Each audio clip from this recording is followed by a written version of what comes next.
ক্ষমতায় এসে সংস্কারের প্রতিশ্রুতি ভুলে গিয়েছে বিএনপি, এ কথা বলেছেন জামায়াতে আমির এবং বিরোধী দলীয় নেতা ডাক্তার শফিকুর রহমান। তার অভিযোগ হচ্ছে দলীয় লোকদের কিছু কার্ড দেয়া ছাড়া পুরনো বন্দোবস্তের বাইরে কিছুই করছে না বিএনপি।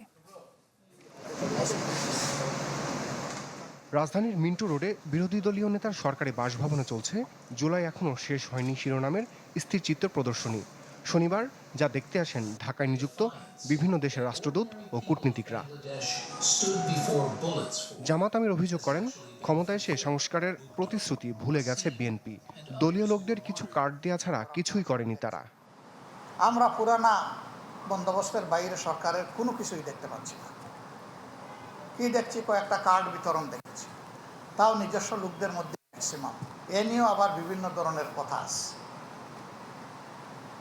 কিন্তু সেই চাঁদাবাজি আগের চাইতে বেশি, সেই দুর্নীতি আগের চাইতে বেশি, সেই দলীয়করণ আগের চেয়ে বেশি।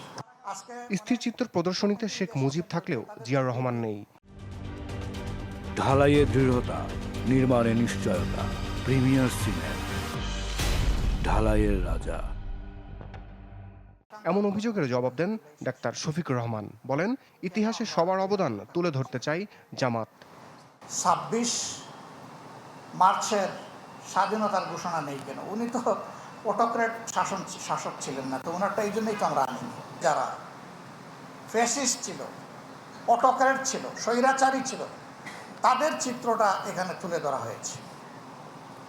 আর জনগণ তখন কিভাবে নিগৃহীত হয়েছিল, অত্যাচারিত হয়েছিল, সেইটা এখানে তুলে ধরা হয়েছে। পরিবারের অন্তর্ভুক্ত।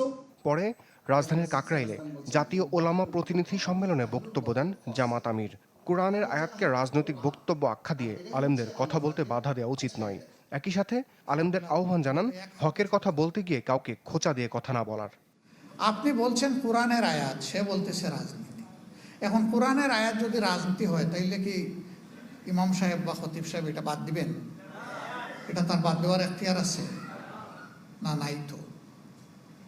তিনি বলবেন, যার ভালো লাগে সে কবুল করুক, যার লাগে না সে অন্ধ থাকুক, অসুবিধা নাই তো।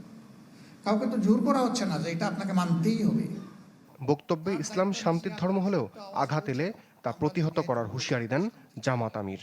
কিন্তু আমার ঘাড়ে কেউ যদি যুদ্ধ চাপিয়ে দেয়, আমাকে তো ডিফেন্স নিতে হবে না? রমিজ হুসাইন, চ্যানেল 24, ঢাকা।